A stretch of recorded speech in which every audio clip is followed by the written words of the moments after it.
It's about time.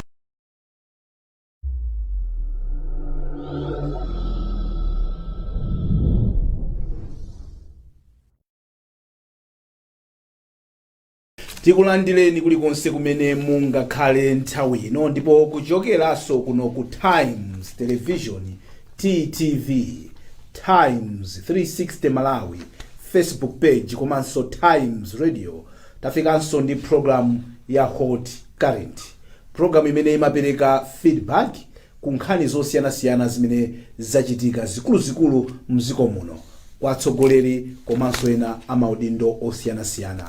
Monga mwa nthawi zonse program ya lero ndilinso ndi bambo Humphrey Mvula. Tiko mwanda takulandirana Mvula. Komanso editor in chief akuno ku Times Group bambo George Kasakula. Ndakulandirani George. Tathokoza kwambiri Wanda. Usachulukisa gagamdiwa. Nkhani yake ndiyo kuti are we on track?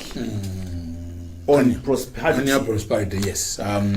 Zambiri zachitika wiki imeneyi. Zinthu zikuluzikulu mwina zitatu zinayi. Ndiye timafuna kuti kumapeto kwake tione kuti zinthu zili bwino, mavuto ndi alipo, kuli covid, kuli chani, kuli umphawi, koma kuti tikusintha zochitika zathu, titipanjirana kuti mwina kutsogoloko tikhozoona chabwino china, light at the end of the tunnel.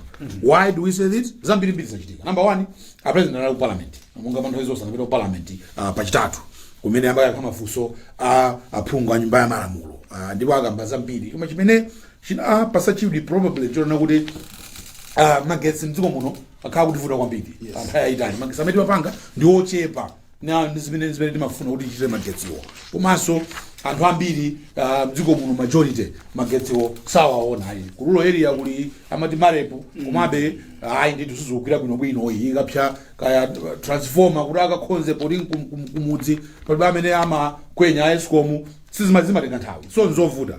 Ndi abula ndakuona kuti iwo next 4 years 5 years pofika 2025 1000 megawatts izakhala ili pa grid Malawi tikunjoya ndiyo ma blackouts uyiwala. So anakamba zimenezi ndipo amanena kuti ayi izitu si wish list ya izi zoti nzoona and is able to demonstrate kumene magetsiwo achokera. So that was the first big thing imene chinachitika. China ku parliamentary committee on natural resources and climate change pachiwiri amapereka report yawo ya nkhani ya Nkhani versus Mera, nkhani ya mafuta. Ndiye apereka report yawo kumeneko ndipo afotokoza khangati wo awumbambaliye makamaka ya Nkhani amakamba zambirimbiri. Chinanso chimene chinatulukaso nchonena kuti pa Monday ku State House kumakhala every 2 weeks kumakhala press briefing, State House press briefing imene department ya communication ya State House kumeneko kuli Sean Kaponda, Brian Banda ndi ena ama tenga wanu amatuza dare ya president kuti president for the past 7 days or whatever awupangaza kuti ndipo this week azipangaza kuti zakuti komanso amayankha mafunso kwa Nkhani. Ndiye chile chimene chinatuluka chonena kuti kudziko kuno kuli report public sector reforms report imene wachiwiri kwa mtsogolo dziko lino Saulos Chilima anapanga submit kwa bwana awo a president Lazarus Chakwera. Ndiye anthu amene wamanena kuti report imene itu tipereka ku public yayi a president akapanga sati ma recommendations mpaka panga ma decisions zimenezo tipereke kuti ku public. So zimenezo zinatulukaso ngachina chikulu chimene chinachitika pamapero penipeni pachisanu anduna azachuma anduna chancellor of the exchequer, our own chancellor of the exchequer anapanga president national budget ku parliament ndipo clearly zikuonekeratu kuti anthu wasopano akuzindikira kuti masiku amathera kuchitseko.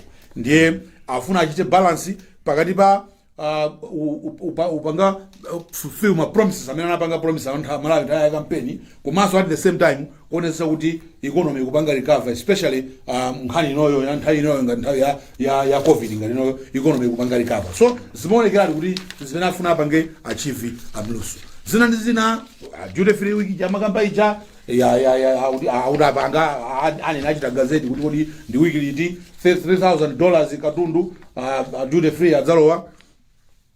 Nkhani ya connection fees panga ndikuona so kuti mmenemo nandiena majaji ndani magalimoto importation senior army officers importation magalimoto free ndizinanzina zotero. So muli ma highlights ambiri koma these are some of the issues. I think the big thing kuna kuti afuna achite balance pakati pa pona kuti tichite fufuma promises amene nauza anthu mmene amati sankha mu June chaka chatha, komanso at the same time tionetse kuti economy pange recover, ma sectors akhale ndi ndalama zokwana zikuvuta, ma revenue akuvuta, zonsezo achite balance. Budget iyi ndi ya miyezi 9.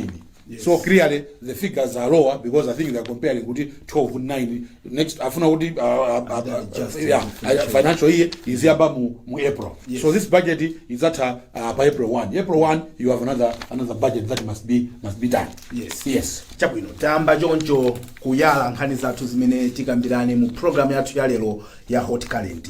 Amvula once again a president anapita mu nyumba ya malamulo kukachita defend state of the nation address imene anayankhula kuti ngati pali mafunso amene aphungu akhoza kukhala nawo pa state of the nation address yachiwiri imene wadapereka nyumba ya malamulo amati akayankhe. Now in general munaona bwanji kupitika kwa president ndi mafunso amene anatuluka nthawi imeneyo? A president who as usual kuona amene ayenderaso nyumba ya malamulo nthawi yambuyo anachita so bwino. He was not under pressure. Sanaoneke kuti akusowa pogwira. Analankhula ndithu mumasuka and out of mafunso ena anatha kupanga expound kufotokoza bwino bwino ngati nkhani ya magesi. I think imeneyo muna ndiya bwino kuti we are looking at 1000 megawatts kuti tisunte from where we are. Ndima initiative now. Tingo khala ndi chikhulupiriro kuti zinthu zikachitika in the next 4 years ndoti I think zikhaza bwino kwa Malawi we can start smiling. Panali zinthu zambiri zina zimene anaziyankha bwino kuti mundiuze nkhani ya mafunso korite. Sinasinde kwambiri, it was a mixed bag. Zinalipo zina kuti sizimenera kuti afusa president. Mwina kanakhala kufusana ndi nduna zimene zimakhala zini parliament on a question time day kuti zikukhala bwanji kamwina mwina yena mango khala ndi funso kuti ndioneke kuti ndafusa when that funso would have best been answered by the president. And it was about sona speech sana pange target momo yena nani matrivia ngati zimene mwina tione anafusapo Ben Piri kuti kufusa zimene mwina anaona kuti these are out of line. This is what the committee also ya parliament was dealing with the same. Now you want the president to deal with my issues. I mean, sanafika zokali ba ministerial level akukambira na committee. So John Chomena I don't know what was the aim. Ka aim ina yoti wache moto ka ina yoti mina one kuti ndimata kulankula izo mwina we can't know because ndawo zina ndife maka nyamata ino ndawo zina mala you speak out of Nkhani jamesa itukamba za parliament ya komwe kwa nyamata hanu representative wanu nikamachura kuti ndikuzi udanda nyamata amone saying kuti nthawi zina si mundu kamala nkula chinthu before a president in a nyumba ngati parliament moja it's a house of records. You must speak something which is solid, which is think tika Malawi kande 18 million chimene akuchiyembekeza fuso mina mvula pamene papo kuti kukaiona state of the nation address mwina zimene nachita cover nkuona kuti mwina muli ma issues ena ali burning at that particular time koma they haven't been covered in state of the nation address. But pofusa mafuso akuchitani limit kuti mungofusa zokhazo zimene zili mu state of the nation address. Chifambo tati muone nkhani ya mabweresa Ben Pira ni nkhani ya mafuta. Komano umemu jamuna kukambidwa za energy in general. It wasn't specific about Nokma ni Mera. Akanapanga bwanji because it's a relevant question at this time. Nkhani ya energy ili ndi nduna akambala. Akanapanga demand wo akambala makhala mu parliament pomwe musiku ndi siku. akanapanga demand through akambala ngati minister Mesa zikuone kati zikuvuta one kati ma committee ya parliament merayo nokuma ne kumagaza kuti sinafike pokuti a president intervene tunena kuti akanafuna iwo ngati MP akanapanga demand kuti minister of energy akambala alankulepo nkhani iyi chikomene muja akambalawo amayang'anira zinthu zonsezi nokuma ndi mera wanzathu a committee ya parliament kukanga chidwi chawo alinacho kwambiri kunokuma safuna kumva committee yawo imene inapangidwa ndi malamulo ya act of parliament imene ili ya mera so ndikuti iwo ngatana ndi maganizo amene wakanaifusa nduna ya energy kuti kodi apa zinthu ziwo munyumba mwanu mukanga ngati simuli bwino mukupanga mochani ndi akanapereka ministerial statement ndi kanapanga encompassing even zimene akudandaula kuti fuel azasowa zizapanga bwanji ndi kukanatuluka statement amene akanapasidwa aso opportunity kuti apange produce that statement kwa nduna yawo ija awasa akanapanga ndoti akanabwera ndi chani ndi statement on the state of fuel ma problems amene alipo ndi imene ikanakhala chabwino chosavuta akanankaso mafunso about the same ambirimbiri ngati sanakutisidwe then zikanakhala kuti tsopano you're making reference to what the minister said but this was basically about solar. Chabwino ayamba choncho amvula George mwina ukama ikapo ndemanga onjezera pamene asira mvulapo kuti at what point do you take advantage kuti president afika kale pali mafunso ena wawa ndikhoza yes maybe I can ask the minister but he's here I might as well ask him ngati ndikuona ngati things are getting out of hand mene kumakhalira ngati nkhati ya mafuta ine ndikuona ngati kuti choyamba maimpi athu amakhala ngati kuti zota president akubwera ndipo a president azabwera akhozopereka mafunso kwa office ya speaker kuti a president adziwe mafunso samazitengera serious kwa samazitengera serious bwezi zikuonesa in the performance akabwera president acha khali mene ufusayo yonena kuti poti sona chani munthu cleverly you can still ask kuti a president mukamba za energy koma musayale kuti pali issue iyi mukutine ubanje issue iyi a president mukamba za ma reforms kuti zinthu zisintha mboma kachidwe kake koma pali report kuti mukuti chani have you studied the recommendations ma recommendations akuti chani kumafusa zinthu zimene anthu kunjaku akukambirana so I think to me I clearly see lack of seriousness on the part of our MPs zimakhanga kuti angwazimuso a president akubwera mawa basa ndiye zimakhaba kalenda it's something that they can plan for something that they should research on I don't think they even consult the public anthu ambiri mdziko muno amalankhula zinthu ena ali kunja ena ali muno akuwadziwayo wayimbira phone watumizira WhatsApp kodi a president akuti tikakumana nawo in 2 weeks time what are the issues zoti ife ukhozogazo tikafusa awalembera kuti mafusa anthu bwino uzolemba solose fuso iwo ngokopa ngukapereka kwa speaker kuti fuso ili mfuna za president fuso lokhoma lola president akaliona uyilochita kuti kodi fuso limeneli cholenga chake njani mwana amene afuna kuti akanizunguze. But if you look at the appearances of the president, as Mr. Mvula said, he's that easy. Of course, he's somebody who is always that easy. I don't think he panics. That's his nature. But these are early days. Maybe I don't know, but you can't say like this. Issues are happening. Zodi Nkhani ya ziphuphu Nkhani ya chani zamafuta zimene chani malifo zambiri mbiri zikuchitika kunja so you cannot say kuti ele kuti sanga sinafike kumadzambiri ndakaenda ukafika kwina amadzama yambo fika the president is having easy time in the end is looking good, is looking clean kuti munthu wanu is kumbuyo ku azaosama panga iwa kupanga so courageous, brave, law abiding, zili malamulo zimenezo is looking clean. He's streamlining over them.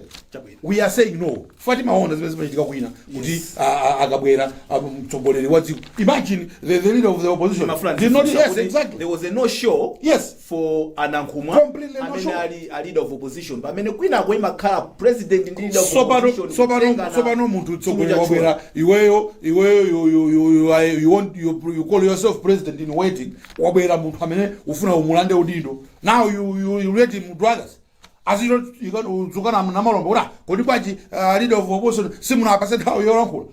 No, the parliament how you uncle. You're supposed to ask questions to the president. Zolonkhula kuti. Alonkhula jani. Here, the forum was ask the president. He didn't ask the president. No show.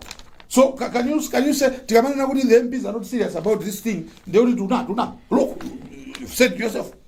He couldn't even think this is the time for a duel with the president, to rise up and make him stammer and make him think on his feet for the betterment of Malawians. Accountability and transparency. He couldn't. He was just busy enjoying listening to the president speaking good English, answering questions and what. But mpana umachita kuonjezera nthawi osawapaka kuti yayi ngati muli mafunso ena onjezani kodi muli ataona 30 minutes uyimirira chimwendo basi ozani orders chachani basa speaker bado pali motion ilo pano a president wanga mafunso. It means he was enjoying it himself. He was not threatened. He didn't feel he was at home. Yes, ndikuona mfula mfuna mutaikira kwa yeah, do not see Okawo ari the opposition. Mukumbuke last week a president Adankura personaja. Amsaka menari vice president. Yes. Now what akwambiri? Yes. Subano a president wanabwera tu. So saone? Sana anarankura kwambiri ma newspaper ma social media hapo mbili. Nothing empty speech ja. Sana rankura. There was a big guns didn't speak. Those are the big. George Chakwera. Where was he? Samuna akalipia last time. Oh baka. This time ngarafuza fuza. So you find kuti wauza nankumwanango karajete. Zikutanthauza chani kukhachete kwa anthu amene wakutanthauza kuti mulibe zimene anaona mwina zolakwika musona imene iyi kapena amene akunenera mwina George kuti homework idavuta pang'ono kuti tingafunse bwanji. Ndikuona kuti for Nankuma it's more than kusaona mozovuta. I think he's under a lot of pressure. Alibe urgent support ya kuchipani kwake kuti azifunsa on behalf of DPP. Ikunena kuti Anankuma azirarata azitukwana he must be seen to be a pugilist when you kufuna kumenya azira nkwana nditu opposition just because of funa was a bank of opposition. He by his nature is somebody who is mild. He wants to banges into bank. But when now gonna good into the he has nothing to say. He'll keep quiet. So I think he's somebody. I mean, I think zangovut. And now we are practicing opposition for the sake of opposing. Because muna bankani ngati zimene analankhula Chakwera nzoti mundu sungazipange fort normally mundu wa Malawi well meaning akali uli ku opposition you say that is analankhula is 1000 megawatts Nkhani yabwino kuti ndi ususapo chanbere. Some of the issues zimene analankhula mwina generally nzoti zikupanga promote ya culture ya yopanga deal ndi propoa yopanga deal ndi kulimbana ndi ukatangala ikuti zinthu zoti zachitukuko, and when he is spreading chitukuko sakoyangana za Central region okaya. He is talking generally all different causes Mambela University, all different causes mwina akabaya mkula choncho mfuwezi zime muli nazo kuti mina mathawe yankhula zinthu zabwino zoti mina sungasuse. Is it not only proper to ask kuti how? Because the question most of the times imakauti how zime mukune nazo 100,000 megawatts. How are you when? Yes, that's where they are answered by budget. So allocation ya ku budget yo ndezi zigwirizana kuti achagwerane na zaiji ku budget kwa aikako ndalama nse wa gender aikaso ndalama kuti kukhala bond imene tipezere ndalama. So iwo amalankhula statement of intent zimene akufuna zichitike. Amrusu amena kuti aonese kuti zichitika because aikako ndalama, because it's only the allocation of money that will make sure kuti zinthu zichitikadi zijanangolankhula. So if you you see the imbalance pakati pa statement ya president ndi zimene zaonedwa mu budget ya mrusu, then you'll be able to say kuti izanangolankhula koma andalama zake mulibe koma zina zipezeka kuti ukusana zilankhula kemuna that big sports complex sana zilankhula iwo koma kuli ndalama, meaning it is a continuing project many inalipo kale, now it is going. George, let's conclude on this. Lost opportunity,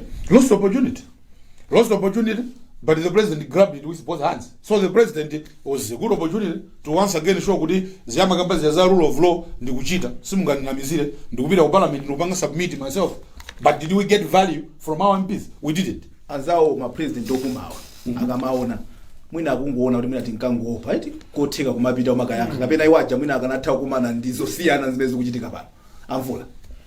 Ayi ati akamaona mwina president amene angopuma kumenewa chifukwa sadapiteko nkomwe amuluza adapita kumina pamozi atakuona kuti mwina zathumira kuchitira kuti amene alipo ngati amene adusa posachedwapo anali ndi mavuto ambiri, mavuto yoti mwina nzeru zawo anali nazo zomalemba zinthu koma kuti apange articulate ma issues mulungu sana apase gift yopanga articulate chani ma issues mulungu sana apase courage yopanga face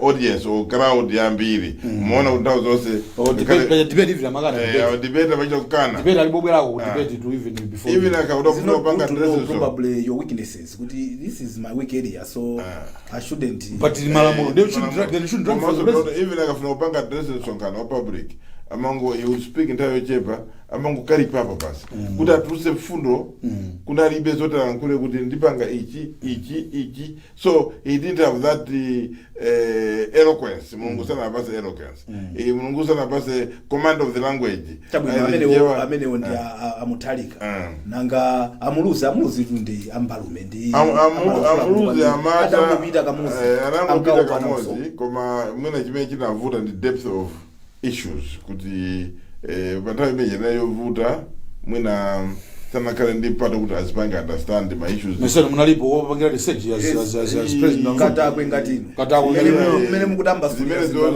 zakupalambezi makhala zina mapasito simafunso apasa ena kuti paja munali number 4 chibwibwichi he was somebody who was at home speaking the local language speaking to the masses talking politics but then talking policy issues kuti airuke start to the end kuti aione ichita mochoncho ipange mochoncho ndikukhala ndi apart from zolemba akhale ndi capacity yoti ndikachipanga dress kupitako mwina zimene zozo zinali zoti zinakhala fully grown at the second term. First term he was a great politician but mwina anayendi nduna zabwino who were able to articulate most of the other issues. Chabwino. Tipite ku break, tikachoka ku break tipitirire ndi program yathu ya Hot Talent ya lero. Khalani pompo.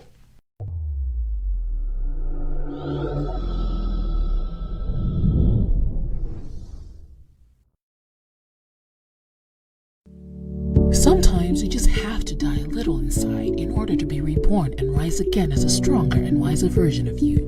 We care about our image, but we care about yours more. The Eagle has landed. We have invested into the largest and modern Gauss news web for newspaper publishing. Welcome to the quality that you have always known us for.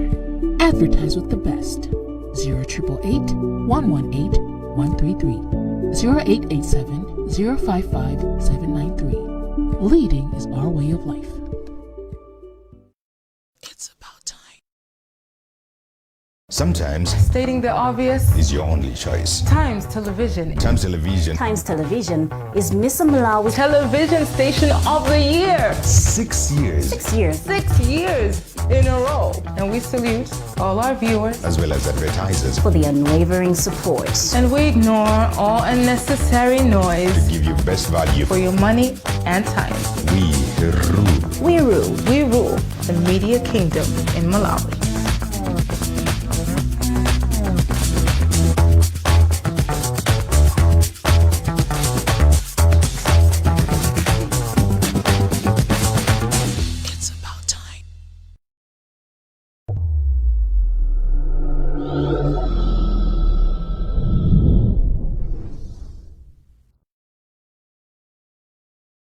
takulandiraniso pamene tupitirira ndi program yathu ya Hot Talent ya lero ndipo tili ndi bambo Humphrey Mvula komanso bambo George Kasakula kupitirira ndi nkhani zathu. Last week imene timamaliza program yathu ya Hot Talent tidanena kuti nkhani ya marifomu nthawi yachepa tiyipitiriza nde tufuna tiyipitirize lero motere. Anzathu aku State House every 2 weeks meno manena George amatuluka akuzanena kuti president anapanga zotani msabata yathayi nanga sabata ikubwera ikuchitika zotani andi kumakhala mpata kuti atolankhani afuse mafunso atolankhani anafusa funso lokuti kodi report ngakhale kuti iwo mu address mwa wananeneratu kuti report imene iyi yayipadakali pano pasituluka melilimo komabe atolankhani anafuna kuziwa kuti chifukwa chani iwo wapoyankha pawo akunena kuti si zonse zimene a president akulangizidwa zimatuluka ngati zolangizidwa. Zimayenera kuti a president aziphike kenaka iwaka ikapo chiganizo chawo ndi zimene ma recommendations awo ndi amene anthu tikhoza kufunsapo. Nkulondola kunena choncho. To me, tikhoza kukamba mmelenga kambire kuti ayi a president amanda recommendations from everybody, his friends, amipingo ka ndani ka whatever, my advisors awo, nduna, abwezi awo, tikhoza kukamba zina zonse. Koma papero pake tikamaliza politicking, a president afunika zabwerebe ku public unena kuti pajandapa kisa commission report amapanga na vice president ndipo zimene ndiona kuti tichite zakuti. Clearly, akhale nthawi yopanga study, akhale nthawi yoona kuti izichita implement kaya short term, long term, medium term. Koma at the end of the day, afunika atilankhule. So probably you would understand what the communications team was saying by Western House. Probably they don't want the president to be boxed. Chifukwa zina zinthu at the back of any politician, any president, amaganza ndale zilipompo kuti zimenezi ukakamba nkhani ya ndale zikhala bwanji, amaganza survival. Chipinja cha Malawi ndicho kuti George. Pamene a president azikapanga ziganizo zawo. Definitely balizina mwina zikasidwa. Yes. Zimene zikasidwa izo zikusidwa chifukwa chani ngati anthu sana ziziwe zizakhala bwanji. How do we hold them accountable on the issues that we don't know? If some of the recommendations are not going to be taken on board, but it might be brilliant kwa Malawi, how then do we ask him to be accountable on the issues that we will not see? We will not get a chance to see them. A president dabas had authority. A president dabas authority yolamulira. Ameja ndiweyo ndineyo sinifofana nawo. Yo ajakale is authority. That authority derives from the people of Malawi to take decisions on their behalf. For decision singapanga to say 80 million. Kutingapanga decision. Singatake ndipo singaende. Kuna kwose there's a single person that must take decisions. So for him one utivomereze kuti the final person to take that decision. We can debate, we can exercise our freedom of expression. Ndipo might exercise every day. Kaya tucheza ndanzatu, kaya tili mamini basi, kaya tili muofesi, kaya tili kusukulu, kaya tili kuchito, timacheza kwambiri. Chichitika nchakuti. But at the end of the day, somebody, American person should take decisions. So to me, ngada Malawi, we must respect this. Could the president is the one who's going to take decisions. He's going to say, Ichi, Siningabange. And I'll be able to explain to Malawians why Siningabange. Akazango Furogoza, you and me must move on. I mean, we're not the presidents, are we? We're not. We are not. We must move on. To say, Ichi Sinibanga, Kapinan Zabanga, Jagajama, Kapinan Zabanga 2025, Ichi Dibanga. We must accept that. But how would we know? Could he is easy? Sabanga because what we're going to say at the end of the day, for example, in this case, abanga comment. That's what I was saying. That's why the mafuna to look, a president akamofesi mene muja utisama mezani Malawi akamene muja mofesi pali ma pressure ambiri amene amalandira iwo auze zithu amvula auze zithu kubere report kubere chani. And if so, all those things, timakani motivation. We all have our motivations. Why we want the year of the president? Of course, have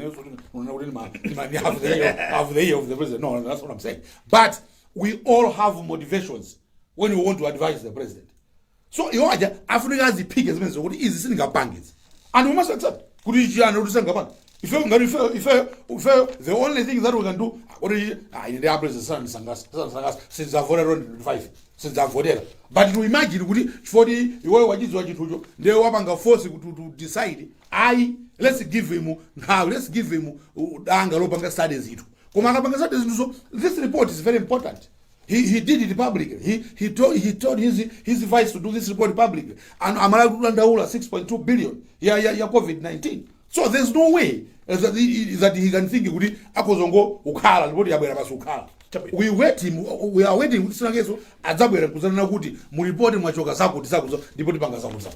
yes. Thank you, George. Amvula musa na yankes mene mufuna mu yankezo ndufuna mulingalire isi awa mena mabwera amadazi panga zinthu mosiyana ndiyena akuti akhala servant leader zinthu zawo azichita pambalambanda adalankhula pagulu ndufuna ripoti ili unike nkhani zitatu ma contract ma allowance komanso procurement.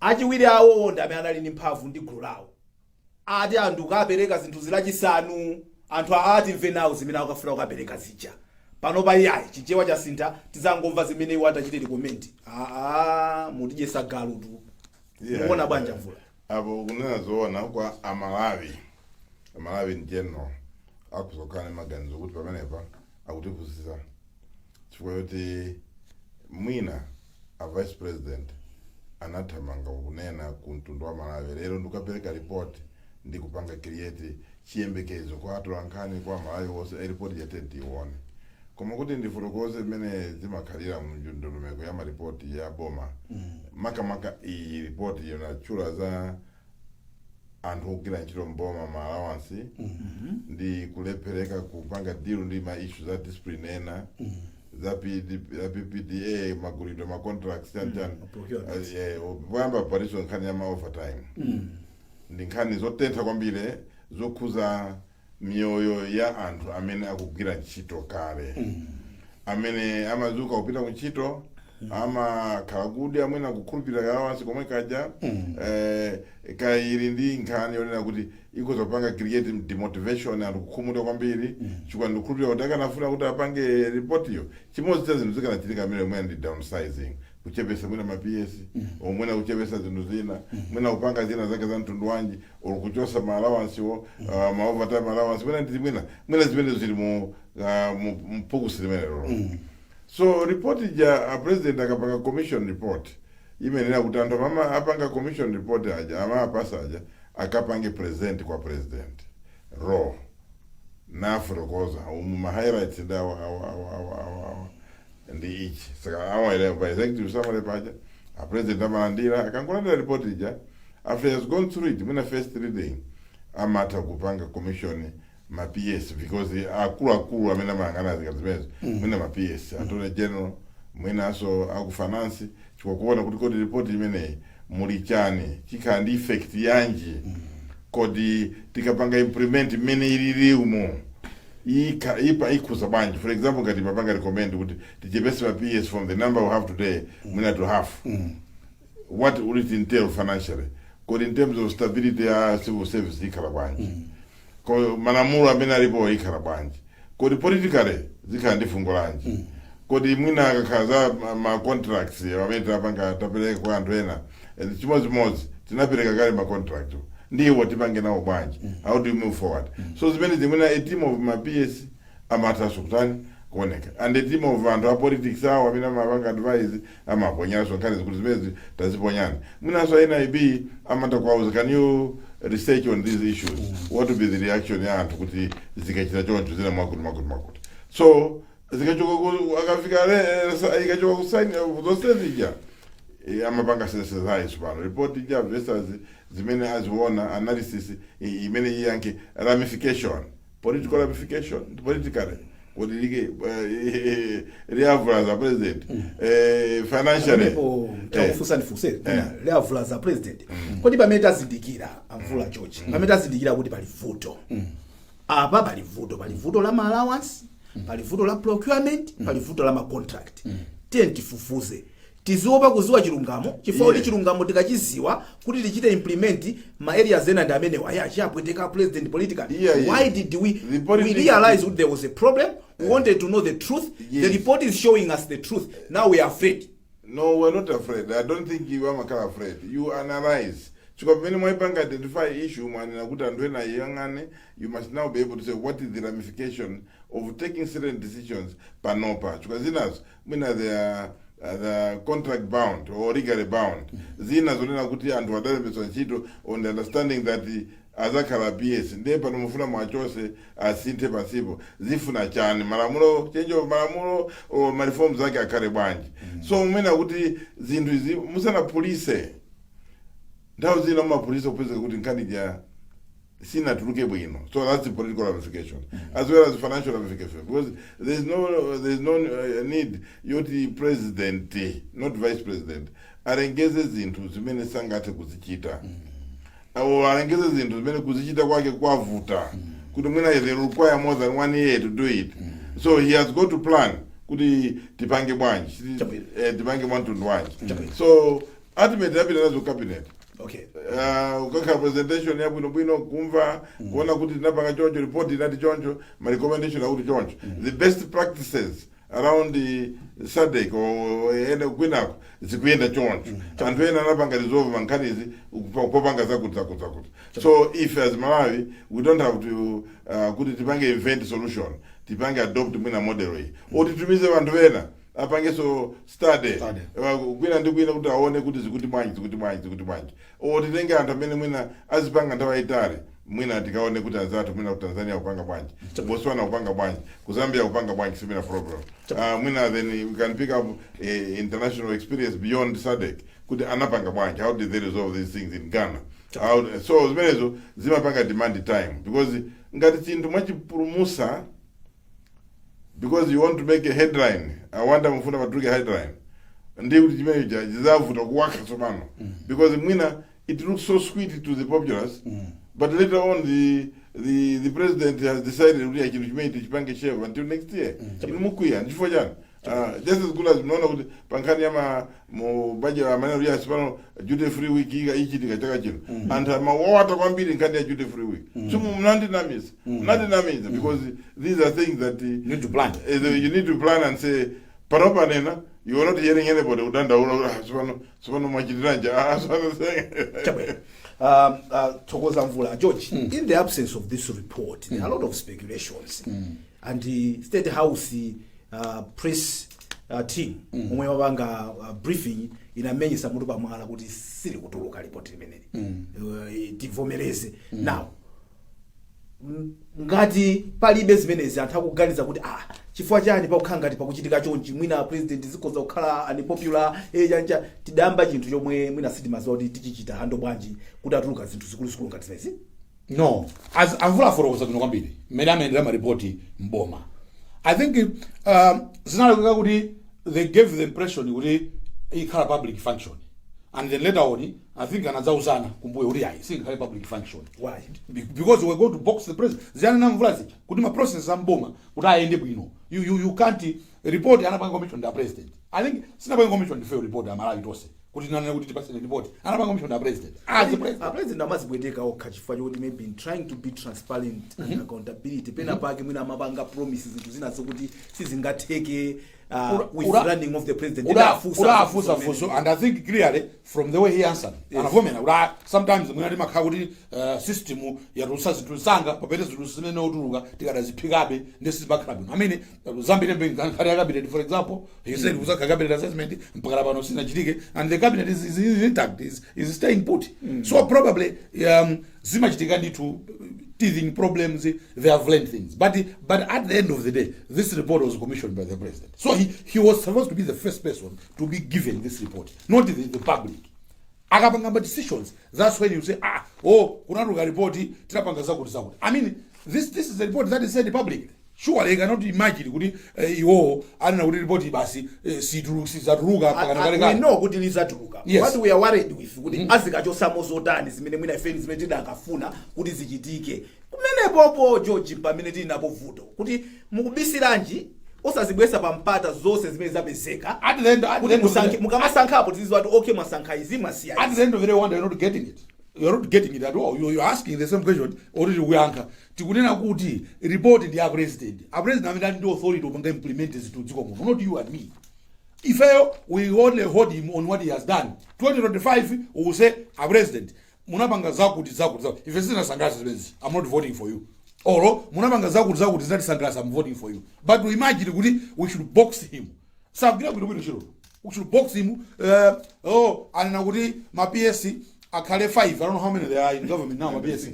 So they are akale 5. You think the president is going to do akale 5 iko masindivomera zimenezi akale 10. So we know kuti recommendation was saying 5, but he has decided to do this. So that when we are asking him to say kuti zakuti mapanga bwanji, at least we are based on some. They wonder. You look for a process. I'm only asking on behalf of Malawi. A president can report it does not end at him. You will not take a decision, put it under report. aipanga subject to my process Yes, yes. who include my PS mene Yes.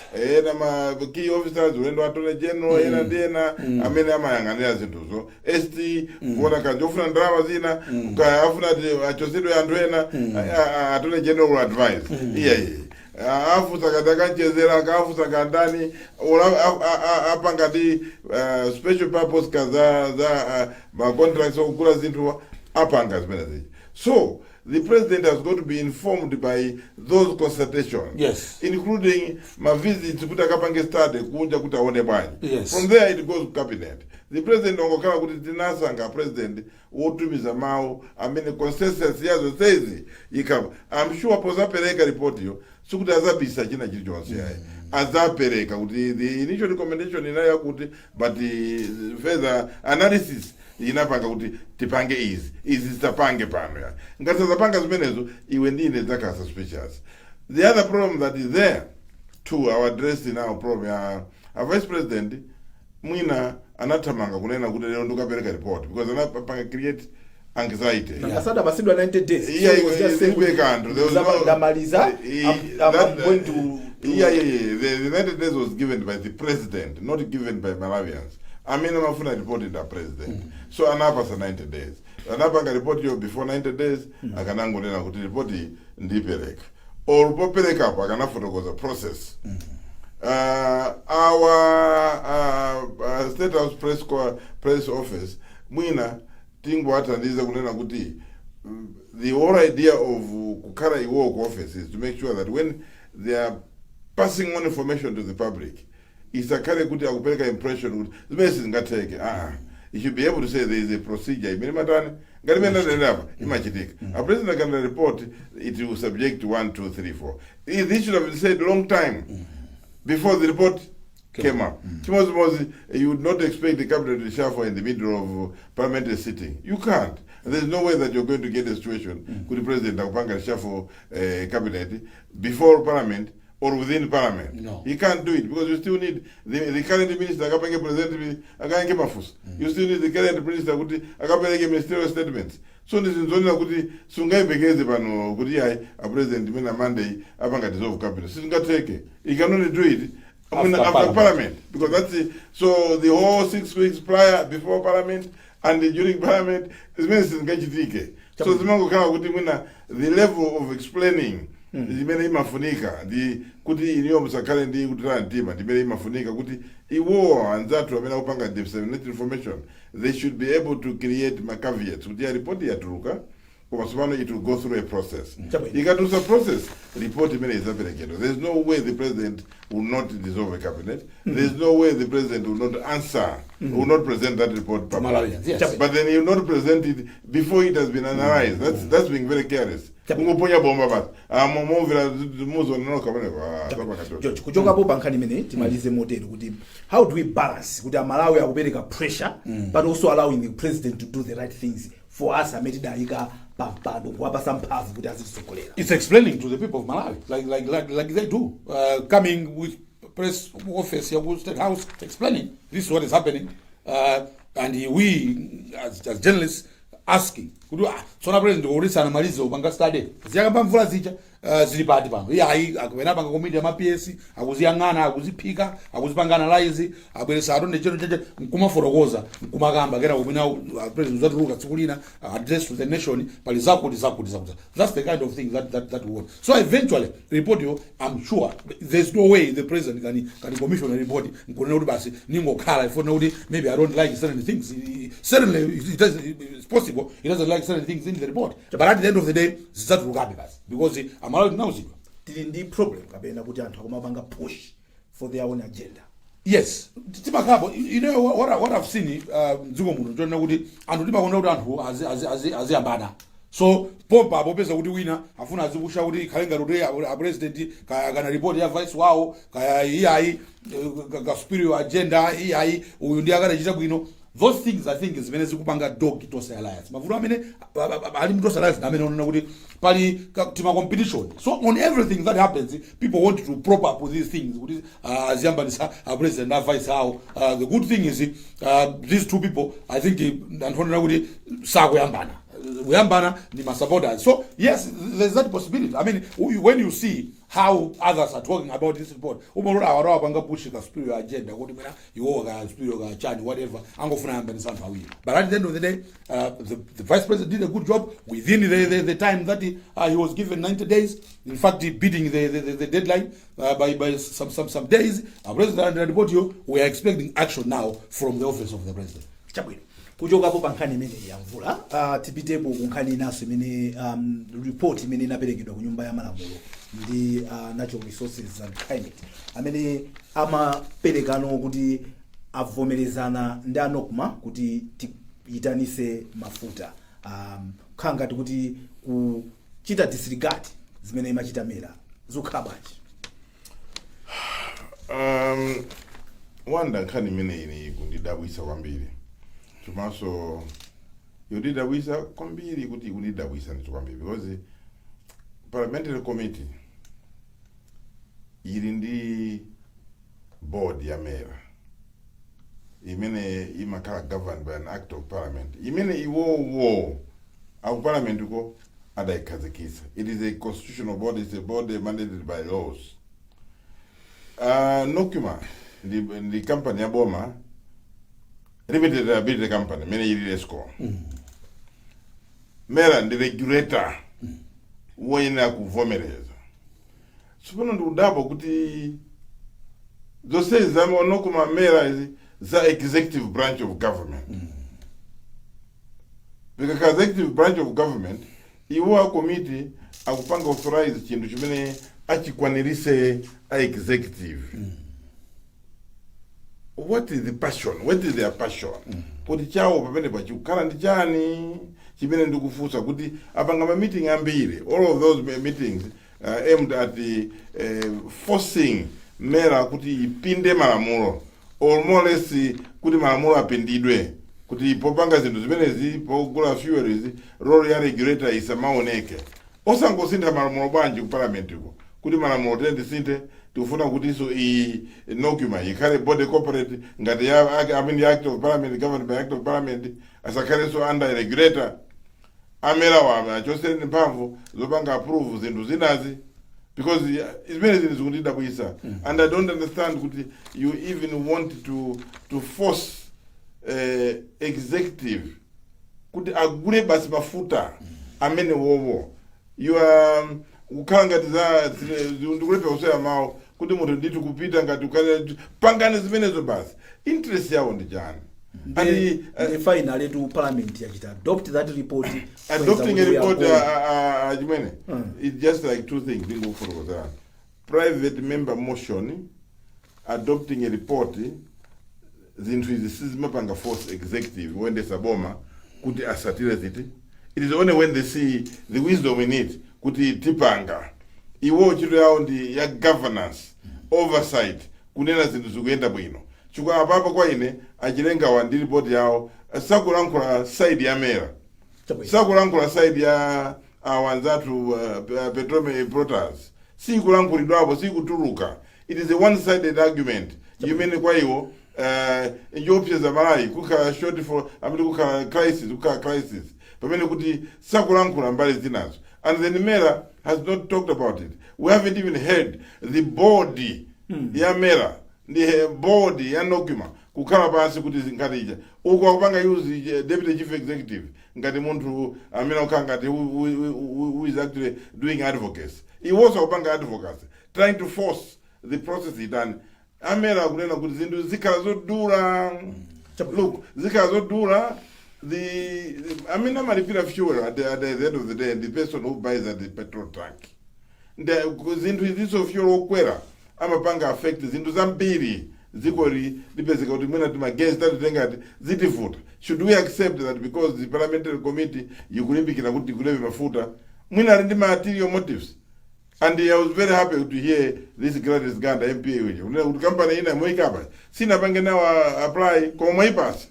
Command Zajani Banji. So kwaine, I'm very, very surprised, and I'm very surprised. I would want the president and the government to tread very, very carefully because Bomari Lazarus Chakwera.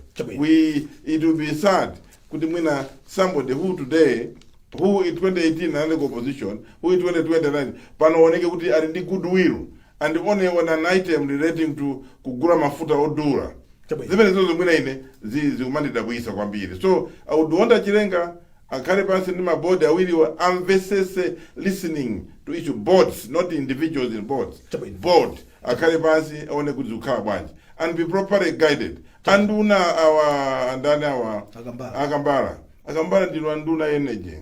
Lankhulanipo trusani statement Malawi afuna kumva zoona because simaiponya babwaro koma ife ine speaking for Malawians I don't want expensive fuel. Bottom line kwa ine. George Nkhani hii ya yankhulidwa kwambiri. Yankhulidwa kwambiri. Amvula yankhula nditu kokwana. I don't think I have much to add. The only thing that I can add is that everyone starting from Mera, Nokma, Parliament ndiye also amene Nkhani imene akuchitika nayo adziwe chinthu chimodzi. Fuel is a strategic product. Yes. Ndipo fuel afunika ndithu uyikapo nzeru. That's why binamapanga malamulo ake arabelesa po Mera, arabelesa po Nokima, arabelesa po ndani kulipia ene ya private zonsewo afunika ndithu azisamala zochitika zawo. Wani zichangamba mvula zija Amalawi tisagule mafuta odula koma mafuta akhale zonena kuti zichitike choncho tigula. Chifukwa Amalawi ndipakani mapakati pano mafuta no drug ali.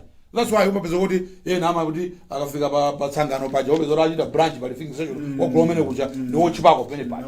Yes, it means there's something wrong. So let's clean up the system.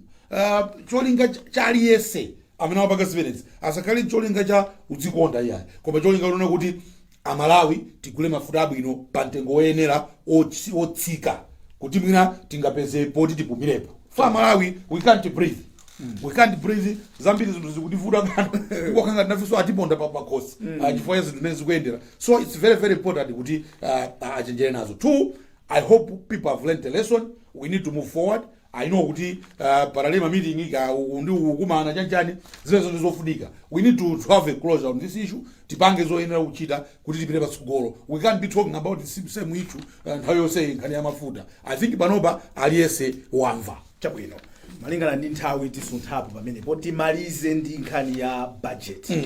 Kodi budget tayiona bwanji kuchokera kusona kuja tayankhidwe ya zinthu zina apungwe na even ankadandaula kuti amise wina sidadenedwe ndi president manati yayi zonse sizingakhale musona ndikirani muone budget.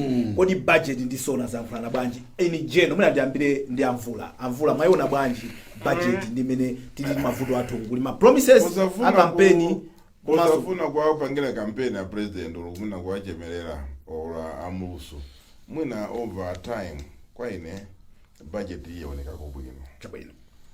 I wished it included everything, but then we got a small resource envelope imene ingakhale ndalama tinayo tokoperewera koma within ndikuperewera ndakondwerako.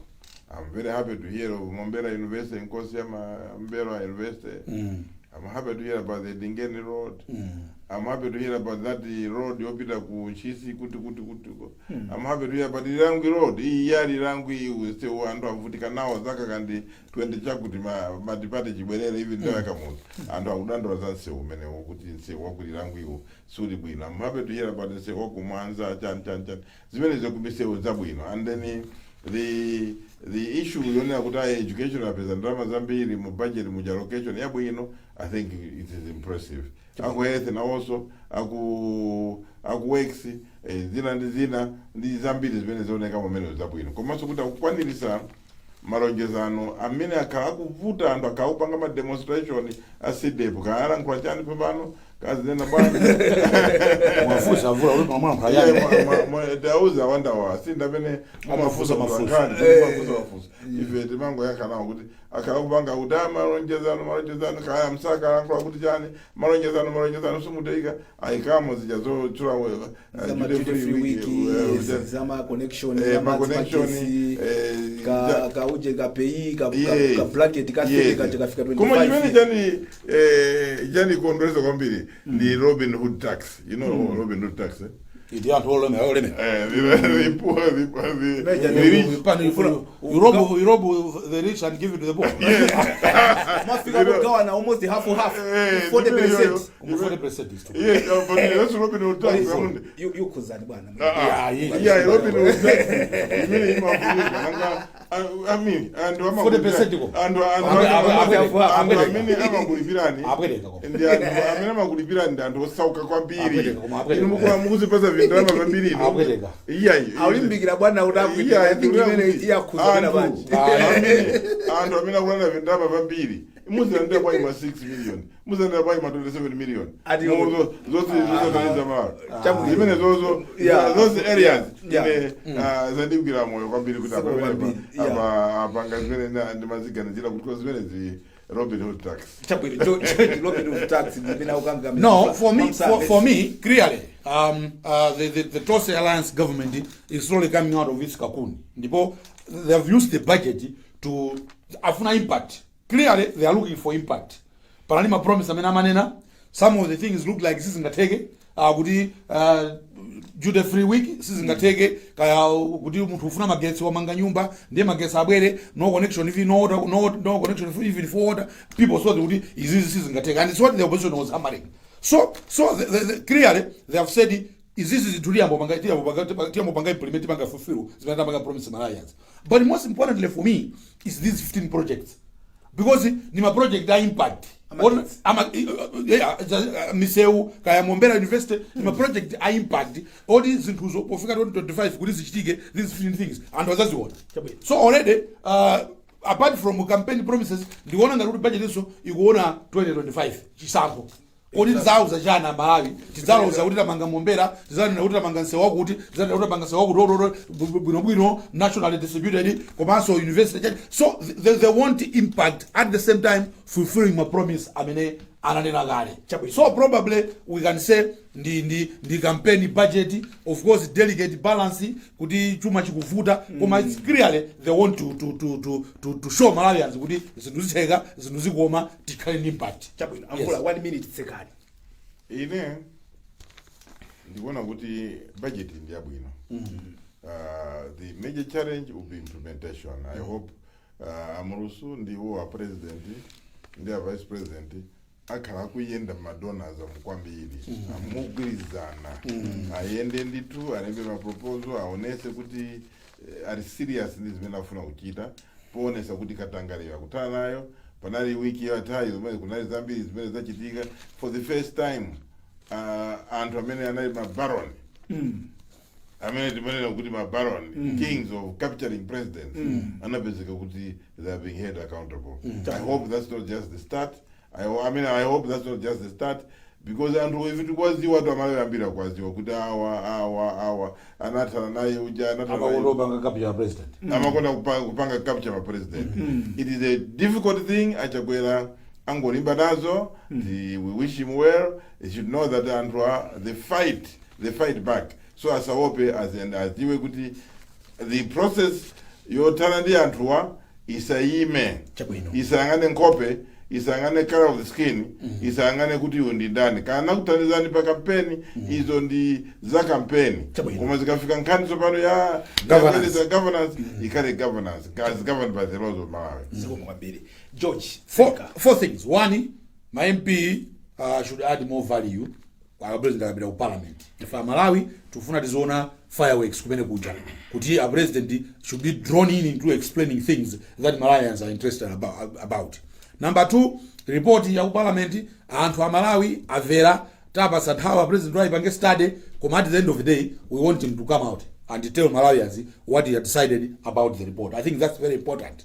Number 3, this is an interesting budget, very good budget, should be given a chance. Let's see what happens. I'm already interested to see kuti yacha jamaa wa April exactly Kwagwanji ngati iyi yambagale uganiza za campaign kuti kufika 2025 tizakha kuti tizoloza. It's very interesting. So we'll get more interesting budgets as we get towards 2025. Finally, Nkhani ya fuel, everyone must know kuti fuel sindu chamasewera choseweretsa. It's a strategic product and they must take decisions that protect us Malawians from paying fuel more than we should pay for. Chabwino amvula 30 seconds. 30 seconds. Pali nkhani imene sitinayikambe. I'm worried kuti ndaonanso kuti anzathu ajamatithandiza kuti pasa katundu amatimacha mavenda alowaso masite Blanta Limbi the back on the streets. Yes, so Dauda Lima kumakhala ndi anthu kazimonesa kuti zikukhala bwanji mwina zimene zozo. We are a better Malawi with cleaner cities. Zona Standards. Chabwino imene yamvula mwayiyambati ona kuti tipanga bwanji kuti pachabwana masandi Moses masandi hodi kali Timosi musana ukele tizalawire Robin Hood taxi tizalawire yomaliza Sunday Kwera kuti so zaire take bao. Chabwino. Yes. Hayi pamene poso ndeba ntsiriziro pa program yathu ya Hot Talent ya lero ndithokoze bambo Hafre Mvula chifukwa chokhala nafe komanso editor in chief bambo George Kasakulana thokoza George kuchokera kwa ine Wanda Msisi apitirani kuonera ma program otsatira pompano pa Times Television TTV komanso pa wireless yathu ya Times Radio. Goodbye.